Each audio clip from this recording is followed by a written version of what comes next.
क्या जीवन मूल्य भी समयानुसार रूपांतरित होते हैं? सत्यानंद, समय में जो पैदा होता है वह अनिवार्य रूप से रूपांतरित होता है। जीवन मूल्य भी समय की उत्पत्ति है, उपज है। वैदिक ऋषियों के समय में जो सही था आज सही नहीं। आज जो सही है शायद कल सही नहीं होगा। रोज जागरूकता से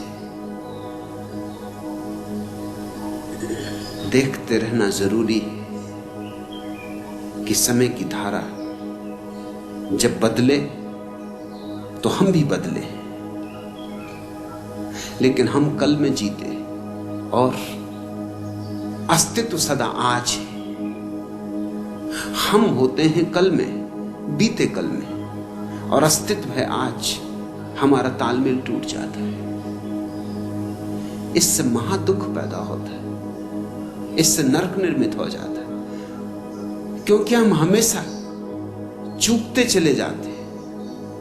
वर्तमान से संबंध ना हो पाए तो परमात्मा से भी संबंध हो नहीं सकता, क्योंकि वर्तमान परमात्मा है और हम रहते हैं अतीत में। हमारी धारणाएं अतीत की वो कितनी ही मूढ़तापूर्ण हो जाए, मगर हम उन्हें दोहराए जाते, हम पीटे चले जाते। हम कहते हैं हमारे बाप दादों के समय से चलिए। कभी उनकी अर्थवत्ता रही होगी, जरूर रही होगी। वे पैदा इसलिए हुई कि समय की मांग रही होगी, लेकिन अब उनका कोई मूल्य नहीं। जैसे वैदिक ऋषि आशीर्वाद देते थे नव दंपतियों को कि तुम्हारे बहुत बच्चे हो। आज अगर कोई ये आशीर्वाद देगा तो गलत होगा। आज तो आशीर्वाद होना चाहिए तुम्हारे बच्चे बिल्कुल ना हो।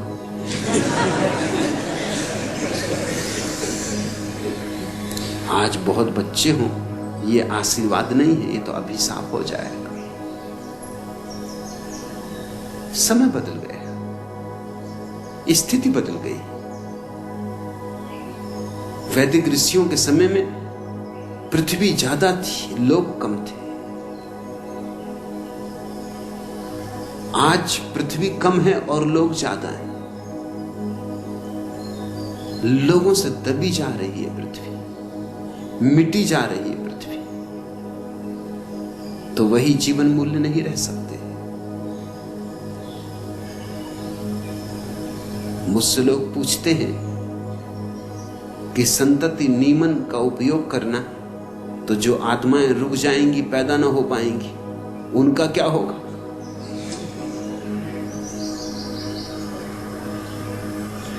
और क्या संतति नियमन करना हिंसात्मक नहीं? क्योंकि तुमने किसी को पैदा नहीं होने दिया, उसकी हत्या कर दी, होने के पहले ही हत्या कर दी।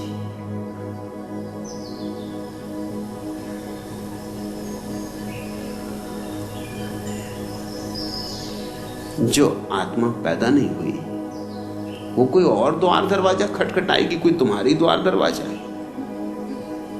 कोई तुम एक ने ही ठेका ले रखा है। तुम जैसे मूड बहुत है।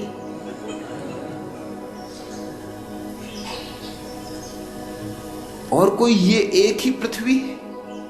वैज्ञानिक कहते हैं इस तरह की कम से कम 50,000 पृथ्वियों पर जीवन, कम से कम 50,000, ज्यादा पर होगा लेकिन कम से कम 50,000 पर तो निश्चित है। तो तुम्हें क्या चिंता पड़ी? तुमने कौन सा ठेका लिया हुआ है आत्माओं को जन्माने का?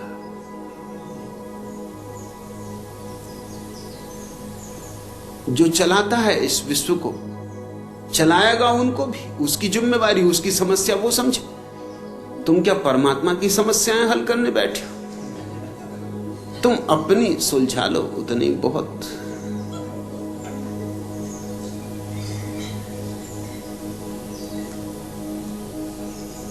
लेकिन लोग तरह तरह के प्रश्न पूछते हैं सिर्फ इसलिए कि पुरानी धारणा किसी तरह बची रहे, किसी तरह हम पुराने से चिपके रहे। और सब बदल गया है।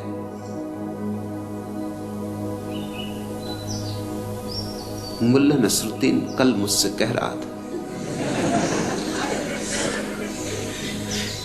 था कल रात अकस्मात एक ब्यूटी गर्ल ने हमें रोका। हम समझे पहचानने में हो गया धोखा। हम कभी सुलभ लज्जा से दृष्टि झुकाए गुजर गए। कन्या के केस मारे गुस्से के बिखर गए। जोर जोर से चीखने लगी, शहर के जवां मर्दों आओ, इस शरीफ जादे से मुझको बचाओ। मैं अलकों में अवध की शाम, होठों पे बनारस की सुबह और चेहरे पे कश्मीर का पानी रखती हूं, फिर भी इस लफंगे ने मुझको नहीं छेड़ा। क्या मैं इसकी मां लगती हूं?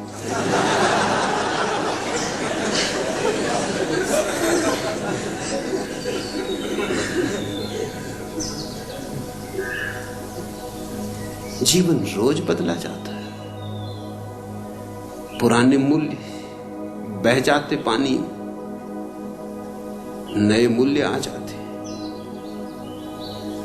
पुरानी धारणाएं टूट जाती, नई धारणाएं आ जाती। सोच में पड़े हैं सेठ किशोरी रमन, क्योंकि डाकुओं ने उनकी पत्नी का कर लिया अपहरण। अब आया है पत्र उनके पास कि आप 1 किलो सोना गंदे नाले पर रख दीजिए, जो कि हमारे द्वारा स्वयं सहज लिया जाएगा, और यदि आपने ऐसा न किया तो आपकी सिठानी को वापस भेज दिया जाएगा।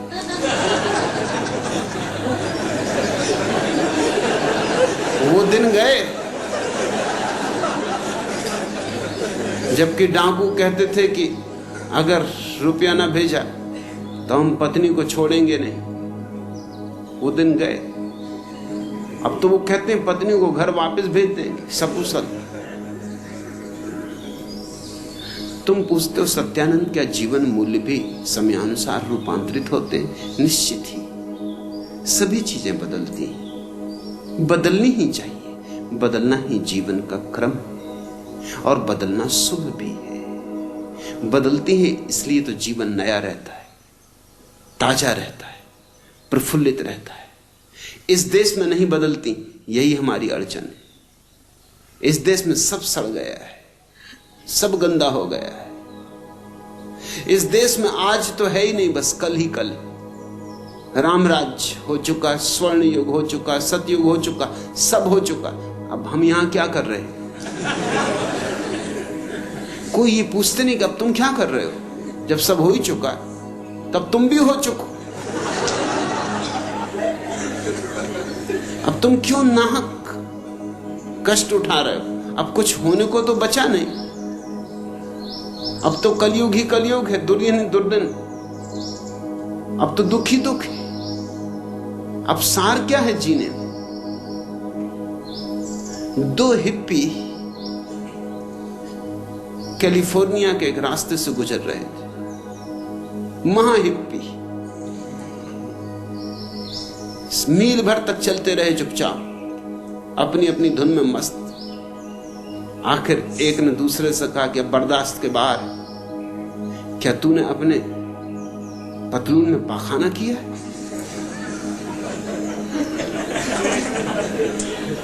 इतनी भयंकर बदबू आ रही है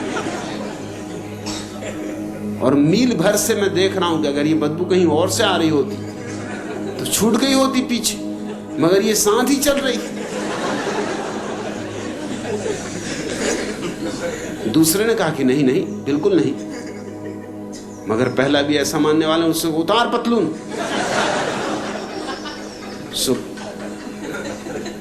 उसके मित्र ने पतलून उतारी। पतलून उतारते ही वो दूसरा चिल्लाया कि देख मैं क्या कहता था, और तू कहता है कि नहीं नहीं, तूने पाखाना किया है, ये क्या रहा? दूसरे ने कहा मैंने समझा भाई तुम पूछ रहे हो आज की।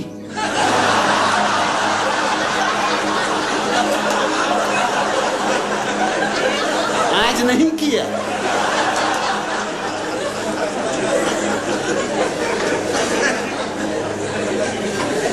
ऐसी इस देश की दशा है। यहां आज तो कुछ है ही नहीं, कुछ भी नहीं, सब कल हो चुका।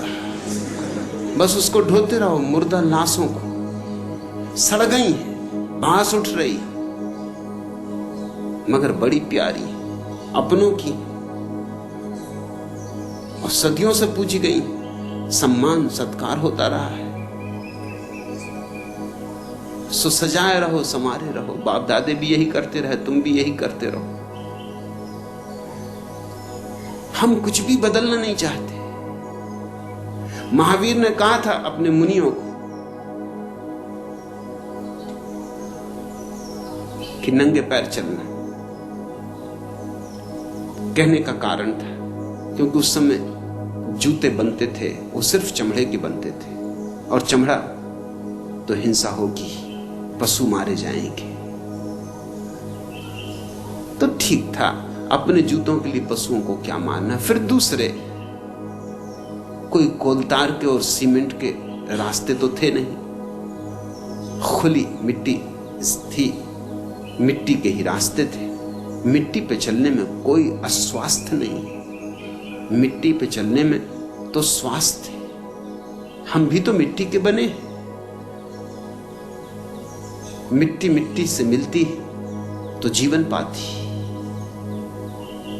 तो अगर तुम कभी नंगे पैर थोड़ी देर मिट्टी पर रोज चलो तो लाभपूर्ण है, स्वास्थ्यप्रद है, हर्जा नहीं है जरा भी। मगर अभी जैन मुनि अभी भी चले जा रहा है कोलतार की सड़क पर, सीमेंट रोड पर, सोचते ही नहीं कि महावीर को क्या विचारों को पता है कि सड़कें ऐसी भी होंगी। कोलतार की जलती हुई सड़क, गर्मी के दिन, पैर में फफोले पड़े जा रहे हैं, मगर वो चला जा रहा है। और अब तो जूते कपड़े के भी बनते हैं, कैनवास के भी बनते हैं, रबर के भी बनते हैं। अब कोई चमड़े पे रुके हैं हम? अब तो जूते में कोई हिंसा नहीं है। अगर महावीर वापस लौट आए तो मैं तुमसे पक्का कहता हूं, और कुछ पहने का ना पहने, जूते जरूर पहनेंगे।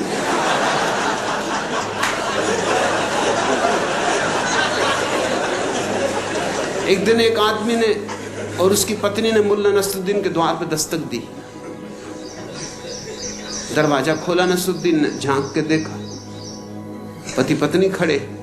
पति पत्नी बहुत हचकचाए क्योंकि मुल्ला बिल्कुल नंगा था, जूते पहने था और टोप लगाया था,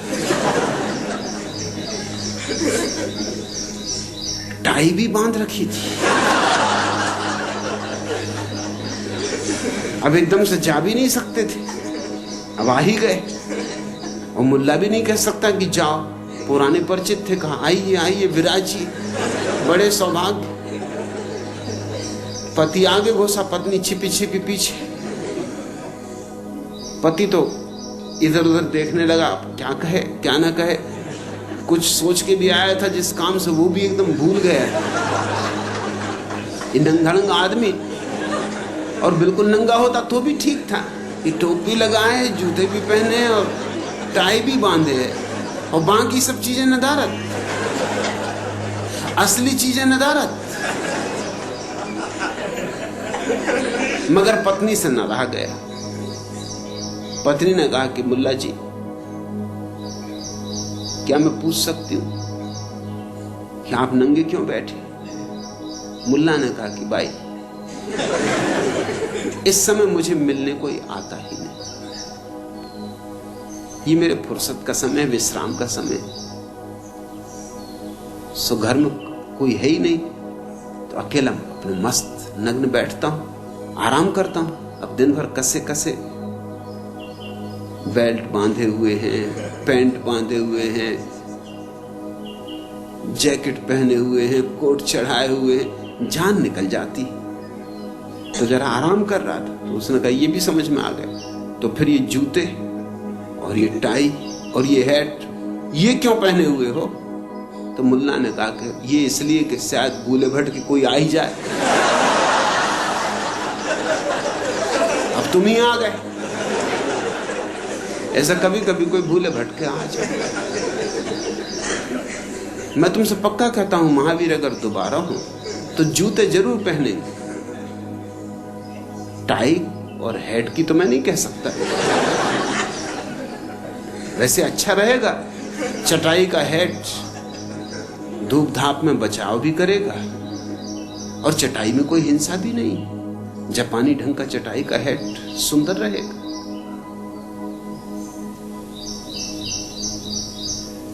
लेकिन जैन मुनि लकीर का फकीर है, वो कैसे पहन सकता है? पैर में फफोले पड़ जाते हैं जैन साध्वियों के, साधुओं के, कपड़े बांध लेते हैं उन पर। मेरे पास एक दफा जैन साध्वियां मिलने आई, उनके पैर में फफोले, घाव, उन पर वो कपड़े बांधे हुए, कपड़े भी उन्होंने इस तरह से बांधे हुए कि करीब करीब जूते का काम दे रहे हैं। मैंने कहा ये मतलब क्या है? फिर जूते में क्या हर्जा है? इतना चिंधियां बांधी हैं कि वो करीब करीब जूते का काम ले रही हैं उन चिंधियों से। इतनी गंदी चिंधियां ढोने की बजाय कपड़े के जूते में क्या हर्ज? उन्होंने कहा आप कहते हैं तो हम भी समझते, मगर शास्त्र ने नहीं लिखा है। तो मैंने कहा शास्त्र में लिख लो। शास्त्र का कोई, शास्त्र क्या रोक सकता है? मेरे पास ले आओ, मैं लिख देता हूं। शास्त्र की क्या हैसियत है जो रोके किसी को? अरे शास्त्र अपना है कि हम शास्त्र के? समय बदलेगा तो सभी मूल्य बदलेंगे, और वही जाति जीवित होती है जो समय के साथ बदल जाती है।